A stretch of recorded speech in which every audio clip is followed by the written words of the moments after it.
हाँ जी, good evening students. तो चलिए स्टार्ट करते हैं आज का अपना लास्ट लेक्चर इस चैप्टर का। ठीक है, बेसिकली हमें आज जो पढ़ना है वो पढ़ना है लेटेंट हीट एंड एवापोरेशन के बारे में। तो तैयार रहिएगा बच्चों, चलिए स्टार्ट करते हैं। ओके, आज की वीडियो लंबी हो सकती है, थोड़ा ध्यान दीजिए और थोड़ा कॉम्प्लिकेटेड भी है, इंपॉर्टेंट है। इसके बाद हम लोगों को मोशन स्टार्ट करना है फिजिक्स का। ठीक है, सुनिए मेरी बात। तो बच्चों, जनरली जो आज का टॉपिक है वो है latent heat. Latent heat, okay, बहुत इंपॉर्टेंट टॉपिक है, पढ़ेंगे इसको अच्छे से। सुनिए मेरी बात ध्यान से। तो देखो बच्चों, जो सबसे पहले वर्ड आ रहा है लेटेंट हीट, ये जो लेटेंट होता है इसका मतलब होता है हिडन। हिडन मतलब छुपा हुआ।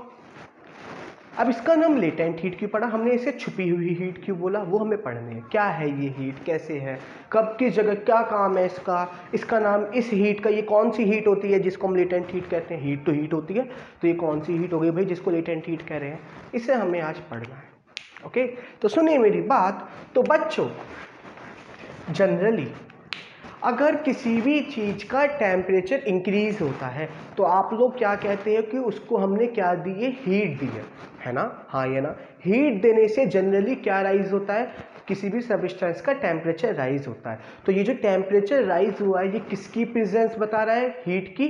क्या कि इसको हमने क्या दी है, हीट दी है।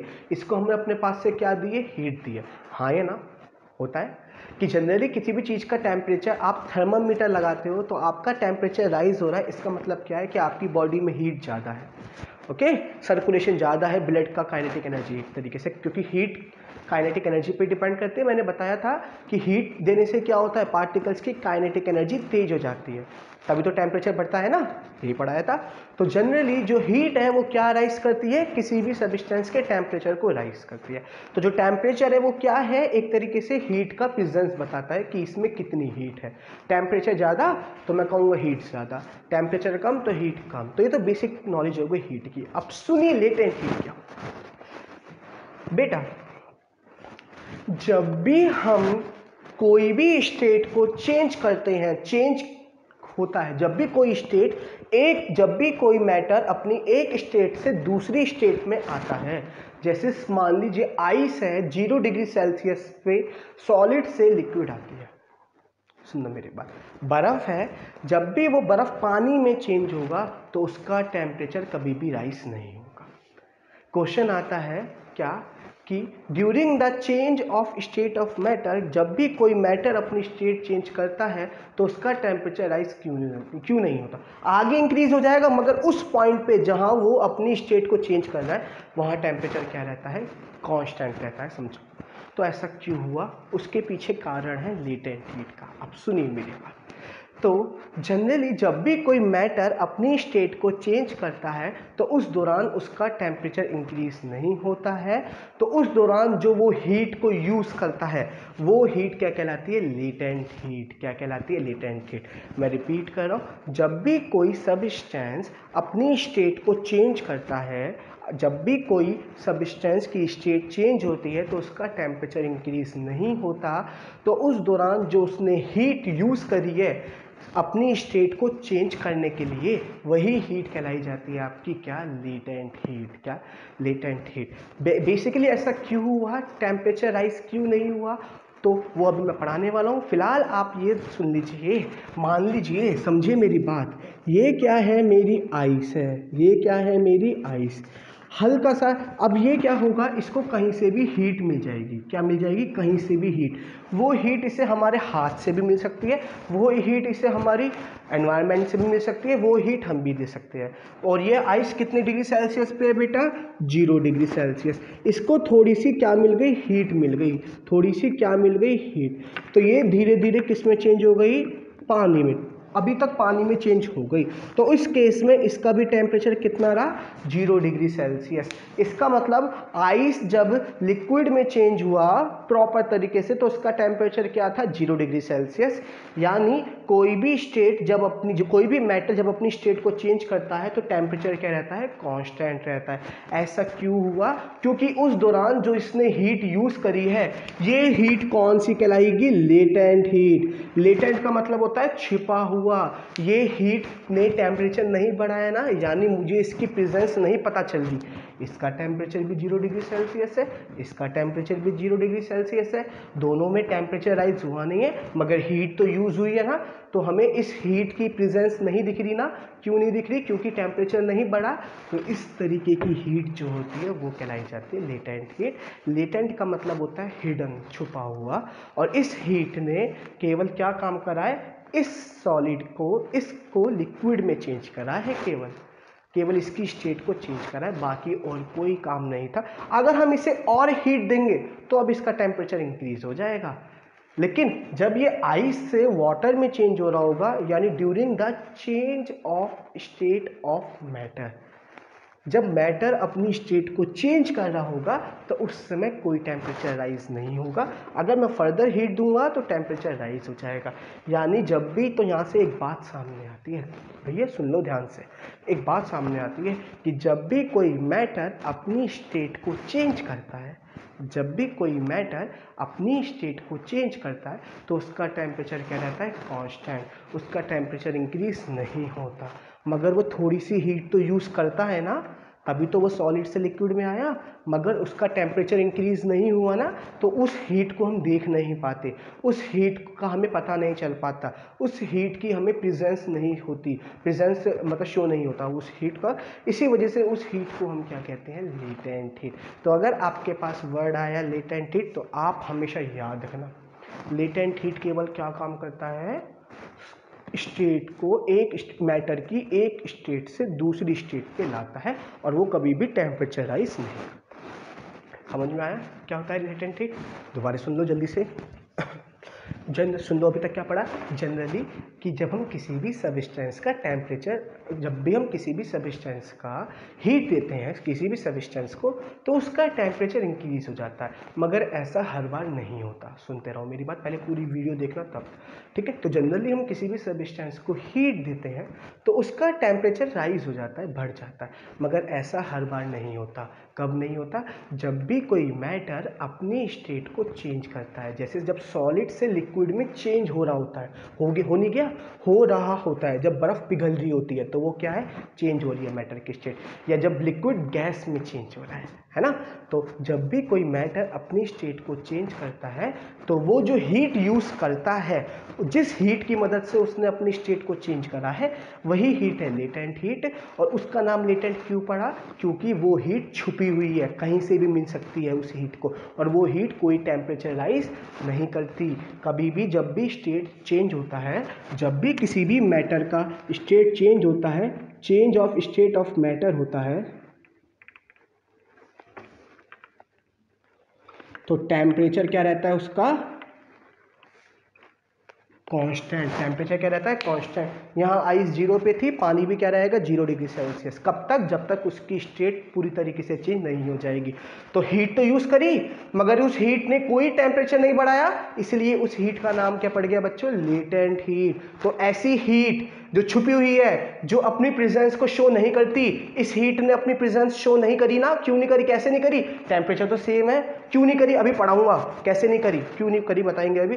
तो वो हीट क्या कहलाती है, लेटेंट हीट। तो यहाँ से एक बात सामने आती है कि जब भी कोई भी मैटर अपनी स्टेट को चेंज करता है, change of state of matter के दौरान, during the change of state of matter, the temperature remain constant, क्योंकि उस दौरान वो कौन सी हीट यूज़ करते हैं, लेटेंट हीट। और लेटेंट हीट अपनी कोई प्रेजेंस शो नहीं करती, तभी तो उसका नाम लेटेंट पड़ा।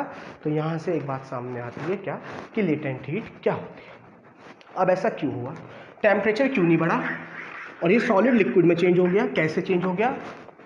अब सुनिए ध्यान से। मान लीजिए ये मेरा सॉलिड है,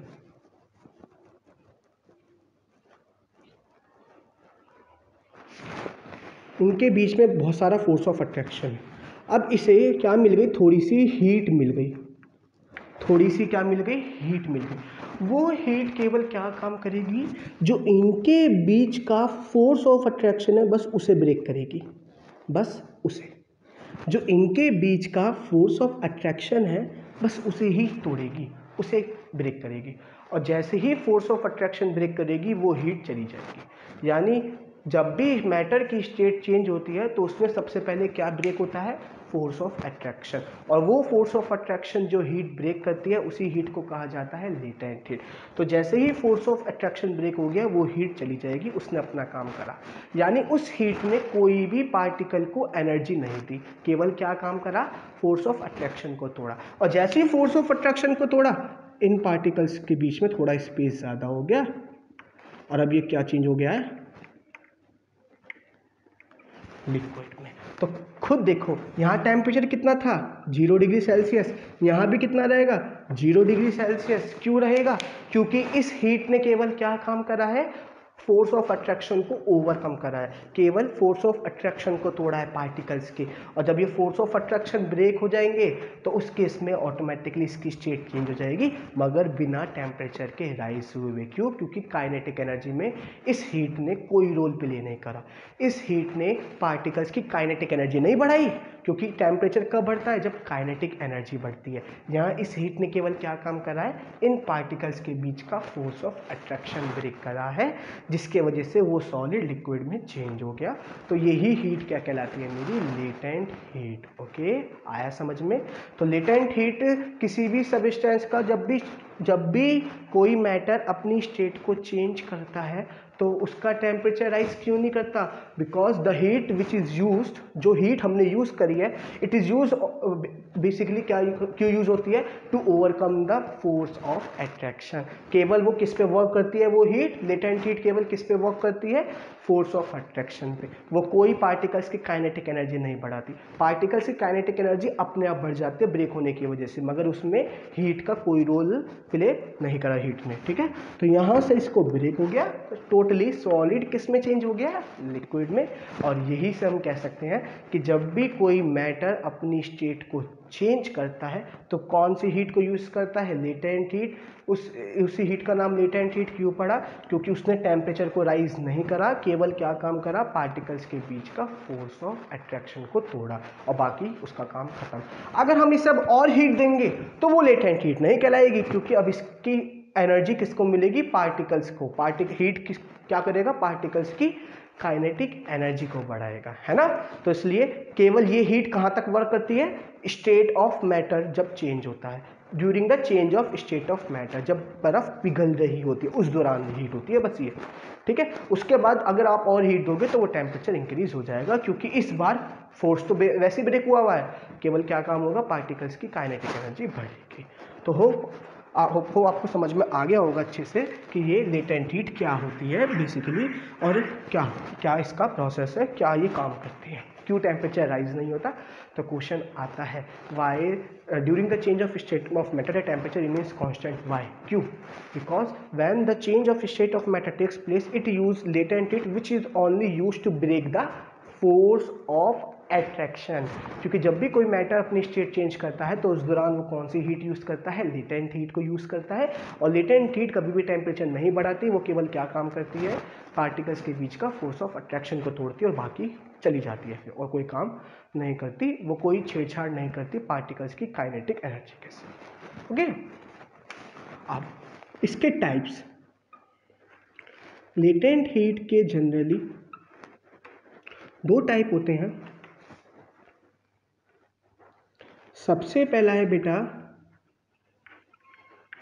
latent heat of fusion, latent heat of fusion, and second आता है लेटेंट हीट। 2 तरीके की होती हैं, एक होती है लेटेंट हीट ऑफ फ्यूजन, एक होती है लेटेंट हीट ऑफ वेपराइजेशन। ठीक है, आप सुनेंगे इसके बारे में कि क्या होती है लेटेंट हीट ऑफ फ्यूजन और क्या होती है लेटेंट हीट ऑफ वेपराइजेशन। ठीक है, सुन लीजिए मेरी बात बेटा, क्या होती है। ये मेरे पास कोई भी सॉलिड है, कितना, 1 किलोग्राम, और ये मेरे पास क्या आ चुका है, लिक्विड। तो लेटेंट हीट ऑफ फ्यूजन क्या है, the amount of heat required, the amount of heat required, fusion वाली बात बता रहा हूँ, the amount of heat required to convert 1 kg solid to the liquid at a constant temperature. मैंने पहले बताया टेम्परेचर नहीं बढ़ता, अभी बताया था लेटेंट हीट के दौरान। तो 1 किलोग्राम सॉलिड, लीटर मत बोलना, 1 किलोग्राम सॉलिड, अगर बर्फ की बात करें तो बर्फ कितनी होनी चाहिए, 1 किलो। अगर हम किसी मार्कर की बात करें, उसको पिघलाना है तो 1 किलो। तो 1 किलो सॉलिड को लिक्विड में चेंज करने के लिए जितनी भी लेटेंट हीट यूज हुई होगी, यानी वो हीट जो फोर्स को तोड़ रही है, वही हीट क्या कहलाती है, latent heat of fusion. The quantity of heat required to convert 1 kg solid into liquid. 1 kilogram solid को, ध्यान से सुनना, 1 किलोग्राम सॉलिड को लिक्विड में चेंज करने के लिए जितनी भी लेटेंट हीट यूज हुई होगी, वही हीट क्या कहलाएगी हमारी, उस सॉलिड की लेटेंट हीट ऑफ फ्यूजन। मान लीजिए इस सॉलिड को लिक्विड में चेंज होने के लिए कितनी हीट देनी पड़ी, 3 × 10⁶ जूल। मान लीजिए ये सॉलिड है, कोई सा भी सॉलिड है, ये लिक्विड में चेंज हो गया कितनी हीट देने के बाद, 3 × 10⁶।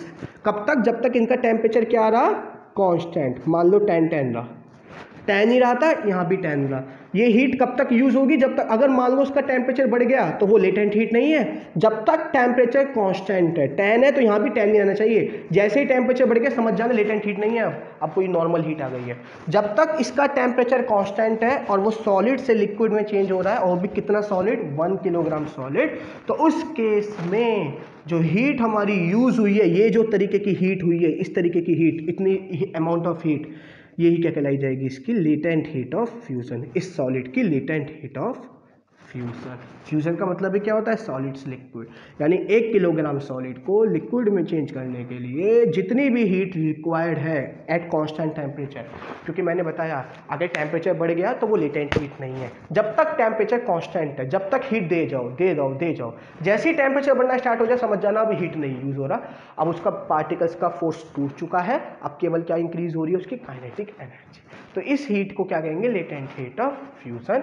होपफुली आपको समझ में आ गया होगा कि लेटेंट हीट ऑफ फ्यूजन क्या है बेसिकली, ठीक है। अब सुन लीजिए,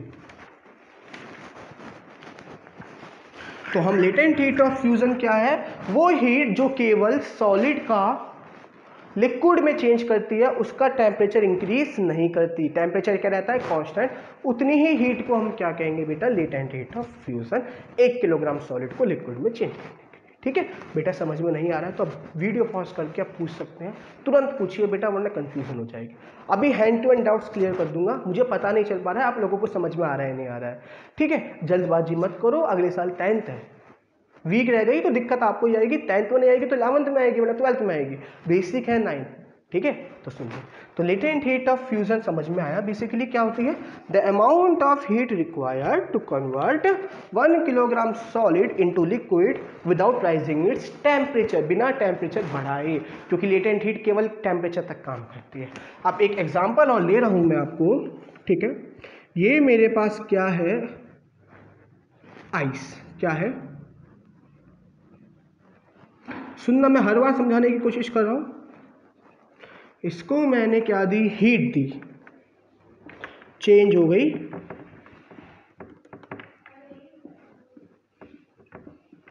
लिक्विड में, प्रूफ भी बताएंगे इसका भी लिक्विड में। ये क्या है, 1 किलोग्राम आइस है, कितनी है, 1 किलोग्राम आइस, और किस में चेंज हो चुका है, ये 1 किलोग्राम है तो 1 किलोग्राम ही रहे लिक्विड में। तो इसको मैंने देखा, मुझे कितनी एनर्जी देनी पड़ी, 3.34 × 10⁵ जूल। रिपीट कर रहा हूँ, जब मैंने 1 किलोग्राम आइस को लिया और टेम्परेचर क्या था उसका, 0 डिग्री सेल्सियस कांस्टेंट टेम्परेचर पे मैंने हीट देना स्टार्ट करा। जैसे कि क्या करा मैंने क्या ले लिया, एक बीकर ले लिया, नीचे से मैंने क्या लगा दिया, वायर गॉज लगा दिया, यहाँ पे क्या लगा दिया, ये है मेरी आइस, वो भी कितनी, किलोग्राम, 1 किलोग्राम। यहाँ लगा दिया मैंने क्या बेटा, थर्मामीटर, और यहाँ से क्या दे रहा हूँ मैं इसको, मैंने रख दिया कोयला, मान लीजिए रख दिया कोल, जो इसको क्या दे रहा है, हीट, कुछ हीट। अब मैंने धीरे धीरे इसको हीट देना स्टार्ट करी। यहाँ टेम्परेचर कितना दिखा रहा है अभी इसका, 0 डिग्री सेल्सियस, क्योंकि बर्फ़ का 0 डिग्री सेल्सियस टेम्परेचर। हीट देना स्टार्ट करी, सुनना, और यहाँ पर मैं क्या कर रहा हूँ, हीट को देख रहा हूँ यहाँ पे कि कितनी हीट यूज़ हो रही है, देखना मैं कैलकुलेट कर रहा हूँ कैलोरीमीटर से कि कितनी हीट यूज़ हो रही है। अब मैंने क्या करा, हीट देना स्टार्ट करी, 1 जूल हो गई, धीरे धीरे पिघलना स्टार्ट हुआ, टेम्परेचर उतना ही दिखा रहा है 0 डिग्री सेल्सियस, बढ़ा नहीं है हीट देने के बाद भी। 10 हो गई, 100 हो गई, कितनी हो गई, धीरे धीरे पहुँचते पहुँचते इतनी एनर्जी दे दी मैंने, कितनी, 3.34 इंटू 10⁵ जूल। तब भी ये टोटल किस में चेंज हो गया, फिर लिक्विड में। किस में चेंज हो गया टोटली, लिक्विड में। आइस था, किस में चेंज हो गया, लिक्विड, वो भी कितना था, 1 किलोग्राम। मगर टेम्परेचर क्या रहा उसका, हमने चेक करा, एक्सपेरिमेंट करके देखा है कि टेम्परेचर रहा कांस्टेंट, यानी हमने इतनी एनर्जी यूज़ कर भी ली, उसके बाद भी टेम्परेचर इंक्रीज नहीं हुआ और वो सॉलिड से लिक्विड में चेंज हो गया। तो ये जो अमाउंट है, ये हीट, इतनी हीट ने केवल क्या करा, इसके पार्टिकल्स का फोर्स को तोड़ दिया। अब जैसे ही मैंने इसको और हीट बढ़ाई, इसका टेम्परेचर बढ़ के हो गया 10।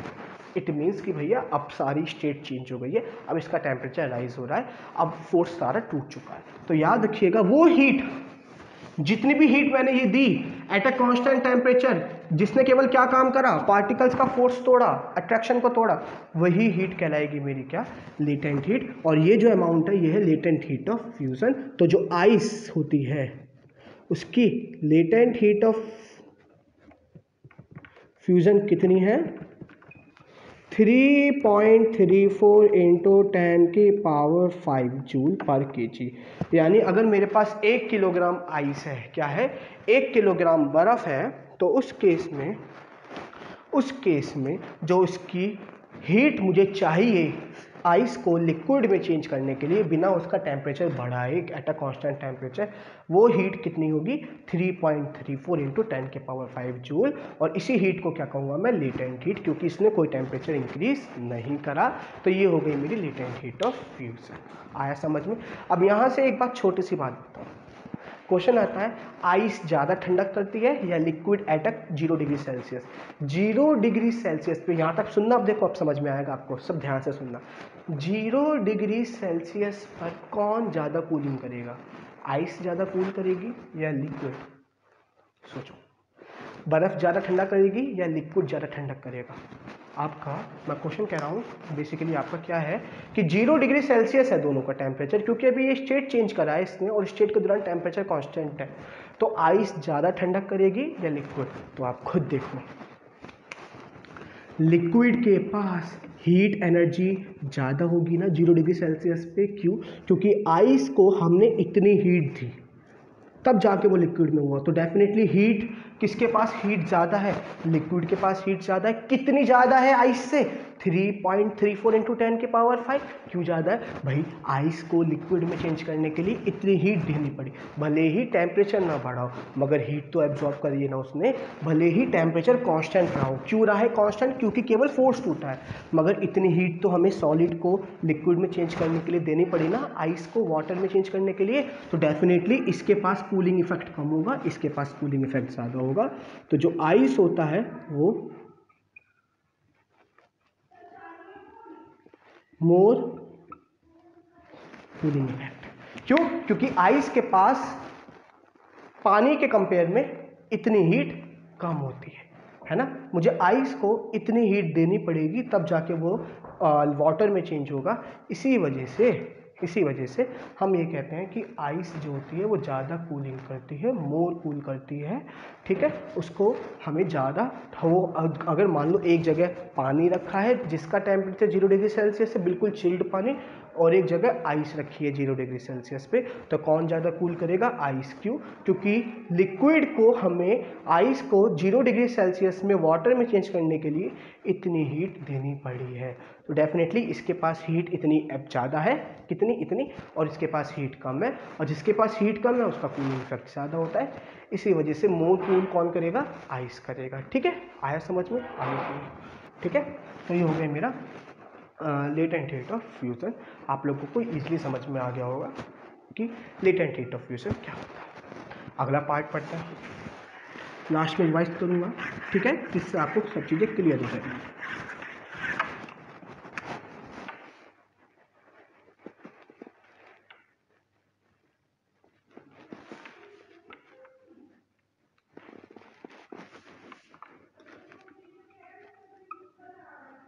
अगला आता है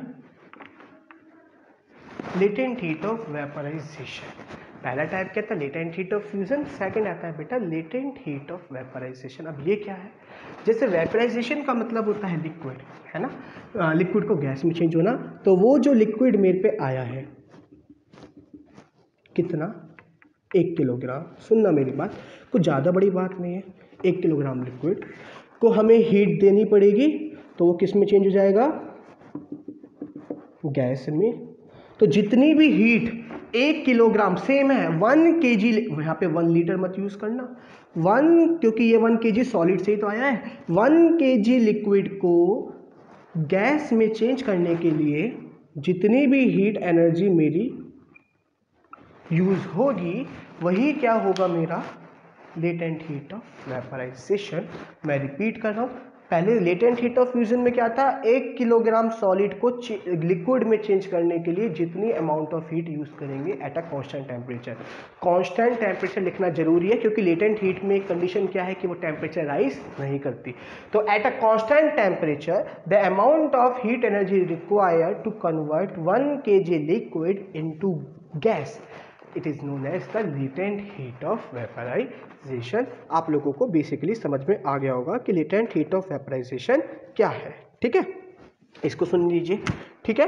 अब इसकी जो लेटेंट हीट ऑफ वेपराइजेशन है, ठीक है, अब मान लीजिए ये कोई लिक्विड है, इसको गैस में चेंज करने के लिए एट अ कांस्टेंट टेम्परेचर पे 100 जूल एनर्जी यूज हुई, तो इस लिक्विड की लेटेंट हीट ऑफ वेपराइजेशन कितना होगा, 100 जूल पर ग्राम, ठीक है। इसका एक एग्जांपल सुनिए, ये मेरे पास भरा हुआ है बेटा वाटर, जैसे पहले मैंने आइस का वाटर में पढ़ा, अब वाटर का गैस में, दो ही तरीके की होती हैं, दो ही जगह यूज होती है। वाटर को मैंने क्या देनी पड़ेगी, हीट, कैसी हीट होगी वो, लेटेंट हीट, क्यों होगी, क्योंकि टेम्परेचर क्या रहेगा, कांस्टेंट। ये वाटर है 100 डिग्री सेल्सियस पे, कितने पे, और 100 डिग्री सेल्सियस पे ये चेंज होना स्टार्ट हो गया, किस पे, जब हमने इसको हीट दी, किस पे, गैस में। और हमने इसका टेम्परेचर भी जब मेज़र किया तो कितना ही आ रहा था, 100 डिग्री सेल्सियस, कुछ देर तक, जब तक मैं हीट दे रहा था। तो कितनी हीट देनी पड़ी मुझे, 22.5 इंटू 10 की पावर 5 जूल, यानी 100 डिग्री सेल्सियस पे 1 kg वाटर है मेरे पास, उसको मुझे कितनी हीट देनी पड़ी, 22.5 इंटू 10 की पावर 5 जूल, तब जाके वो गैस में चेंज हुआ और टेम्परेचर में कोई राइज नहीं हुआ, कोई बदलाव नहीं हुआ। क्यों, क्योंकि केवल उन पार्टिकल्स ने फोर्स को तोड़ा, है ना। और जैसे ही फिर मैंने और हीट दी, अब टेम्परेचर इसका राइज होना स्टार्ट हो गया। इसका मतलब ये वाली जो क्वांटिटी है हीट की, इसने कोई टेम्परेचर नहीं बढ़ाया, इसने केवल क्या काम करा है, पार्टिकल्स के फोर्स को तोड़ा है, और यही हीट क्या कहलाई जाएगी, लिक्विड की, वाटर की, किसकी, वाटर की लेटेंट हीट ऑफ वेपराइजेशन। यानी लेटेंट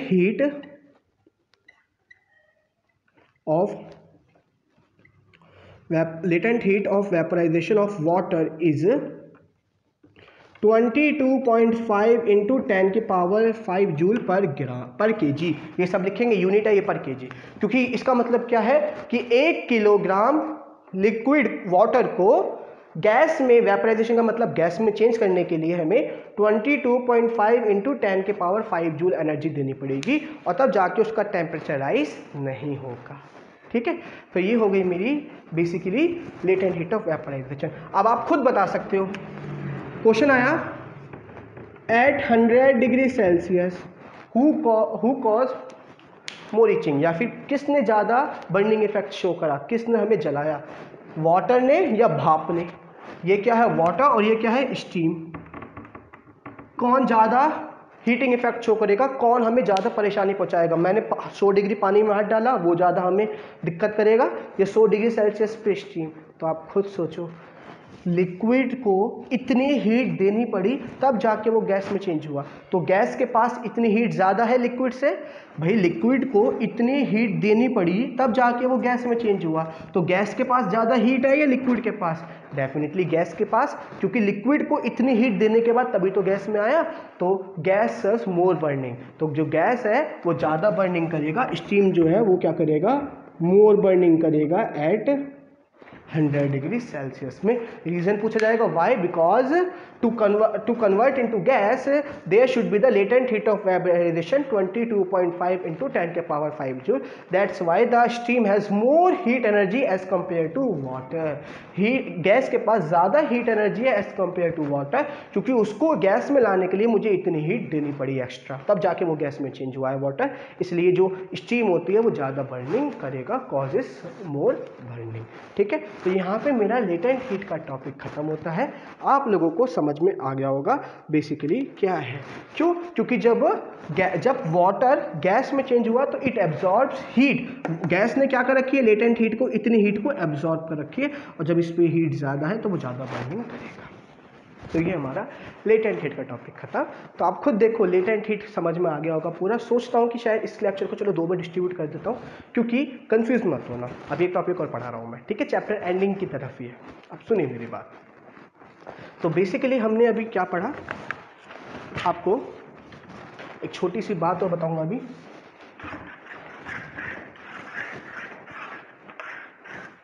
तो बेसिकली हमने क्या पढ़ा, सबसे पहले पढ़ा हमने लेटेंट हीट। लेटेंट हीट का मतलब होता है वो हीट, हम प्रॉपर डेफिनेशन पे आते हैं, सुनना एक एक बात पूरा रिवीजन।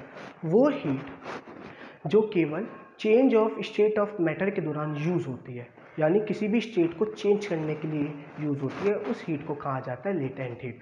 उस हीट को लेटेंट हीट क्यों कहा गया? क्योंकि वो कोई भी टेम्परेचर को राइज नहीं करती, वो टेम्परेचर को क्या रखती है, कांस्टेंट रखती है, टेम्परेचर रिमेन कांस्टेंट, है ना, वो टेम्परेचर को नहीं बढ़ाती। ठीक है, इसका मैंने एग्जांपल करके देखा, जब आइस को पिघला के देखा तो थर्मोमीटर में कोई चेंज नहीं आया, बाद में चेंज आना स्टार्ट हो गया जब वो पूरा लिक्विड में चेंज हो गया। तो लेटेंट हीट का नाम छुपी हुई हीट क्यों पड़ा, हिडन क्यों पड़ा? क्योंकि वो अपनी प्रेजेंस को शो नहीं करती, क्योंकि वो कोई टेम्परेचर इंक्रीज नहीं करती। इसके बाद हमने पढ़ा था वो क्यों नहीं करती, क्योंकि वो केवल क्या काम करती है, पार्टिकल्स के बीच के फोर्स ऑफ अट्रैक्शन को प्रेडिक्ट करती है और उसके बाद चली जाती है। उसके बाद डेफिनेटली जब हम हीट देंगे, चली जाने का मतलब ये नहीं कि हमने देनी बंद कर दी, मतलब वो हीट ने केवल फोर्स तोड़ा, जहाँ तक भी हीट यूज़ हुई वो फोर्स तोड़ा, उसके बाद जो भी हीट दे रहे हैं उन्होंने पार्टिकल्स की एनर्जी बढ़ाई, इसलिए टेम्परेचर बढ़ गया, लेकिन पहले टेम्परेचर नहीं बढ़ा। तो जहाँ तक भी वो हमने हीट दी वो क्या होगी, लेटेंट हीट। 2 तरीके की होती है, latent heat of fusion, latent heat of vaporisation. 1 kg solid को लिक्विड में चेंज करने के लिए जितनी भी अमाउंट में हीट मेरी यूज़ होगी वो होगी latent heat of fusion. 1 kilogram solid को लिक्विड में चेंज करने के लिए एट अ कांस्टेंट टेम्परेचर, लिखना कंडीशन मस्ट है, एट अ कांस्टेंट टेम्परेचर। ठीक है, आइस की बात करें तो आइस की लेटेंट हीट ऑफ फ्यूजन है कितनी बेटा, अभी मैंने आपको पढ़ाई थी, ध्यान से सुनो, कितनी है जरा बताओ, अभी मैंने पढ़ाई थी आपको 2 मिनट लगी थी, बताओ जल्दी से कितनी है बेटा, 3.34 इंटू 10 की पावर 5 जूल पर केजी। 3.34 इंटू 10 की पावर 5 जूल पर केजी, मतलब अगर 1 किलोग्राम बर्फ़ है, 1 किलो की बर्फ़ है मेरे पास, तो उसको अगर मुझे लिक्विड में चेंज करना है, 1 केजी बर्फ़ को लिक्विड में चेंज करना है, तो कितनी एनर्जी यूज़ होगी, 3.34 10 की पावर 5, मगर उस दौरान कितना टेम्परेचर क्या रहेगा, उस दौरान कांस्टेंट, यानी कोई राइज नहीं होगा, तो वही हीट क्या कहलाई जाएगी, आइस की लेटेंट हीट ऑफ फ्यूजन।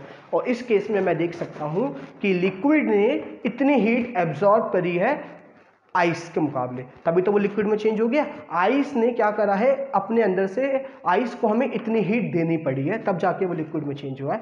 तो आइस के पास ज़्यादा हीट होगी, लिक्विड के पास ज़्यादा हीट होगी, डेफिनेटली लिक्विड के पास, क्योंकि इसने इतनी हीट एब्जॉर्ब कर रखी है। तो कौन ज़्यादा कूल करेगा, आइस कूल करेगा, क्योंकि उसके पास हीट कम है, इसके पास हीट एनर्जी ज़्यादा है। तो who cause more cooling effect, ice eight 0 degree Celsius cause, क्योंकि दोनों का टेम्परेचर कॉन्स्ट सेम है 0 मगर उसके बाद भी बर्फ ज़्यादा ठंडा करता है, क्यों, क्योंकि लिक्विड ने इतनी ज़्यादा एनर्जी यूज़ कर रखी है। Similarly latent heat of vaporisation पढ़ा है, the amount of energy, heat energy required to convert 1 kg liquid into gas at a constant temperature. 1 kilogram liquid को एक गैस में चेंज करने के लिए जितनी भी हीट एनर्जी यूज हुई है कांस्टेंट टेम्परेचर पे, वो कहलाई जाएगी लेटेंट हीट ऑफ वेपराइजेशन। बात करते हैं लिक्विड की अगर, तो 1 kg लिक्विड को गैस में चेंज करने के लिए 22.4 इंटू 10 के पावर 5 जूल एनर्जी यूज हुई। ठीक है, तो कौन ज़्यादा गर्मी करेगा, किसके पास ज़्यादा हीट होगा, लिक्विड के पास। टेम्परेचर कितना है, 100 दोनों का, यहाँ कितना था 0 0 100। तो कौन ज़्यादा, किसके पास ज़्यादा हीट है, गैस की कितनी ज़्यादा हीट है, इतनी ज़्यादा है। तो कौन ज़्यादा गर्मी करेगा, कौन ज़्यादा बर्न करेगा, कौन ज़्यादा हीटिंग इफेक्ट करेगा, गैस। तो गैस ज़्यादा हीटिंग इफेक्ट करेगा as a liquid at a same temperature. Reason आपने पढ़ लिया, ये मैंने पढ़ाया आपको, लेटेंट हीट खत्म होता है। अभी मैं आपको दूसरा लेक्चर भी प्रोवाइड करा रहा हूँ, पहले इससे देखो, थोड़ी देर में दूसरा लेक्चर भी आएगा, ठीक है। क्योंकि ये एक ही लेक्चर है पूरा, आज का ही लेक्चर है, इसको मैं 2 पार्ट्स में डिवाइड कर देता हूँ ताकि आप, मैंने पहले ही बोला था लंबा लेक्चर जाएगा, ताकि आप कंफ्यूज मत हो। इसे देखो, पहले आप मुझे ये बताओ, पूरी वीडियो देखने के बाद डाउट्स बताओ, डाउट्स क्लियर होते हैं तो मैं भी दूसरा लिंक आपको हैंड टू हैंड शेयर कर रहा हूँ, और अगर आपको चीज़ें क्लियर नहीं है तो पहले इसे करो, ठीक है। चैप्टर खत्म हो चुका है, बस एवोपोरेशन में बचता है, वो भी वीडियो में भी आपको देखा और छोटा सा पार्ट ड्राई आइस के बारे में, बस, ठीक है। चलिए करिए, मुझे बताइए जल्दी से, देखते हैं।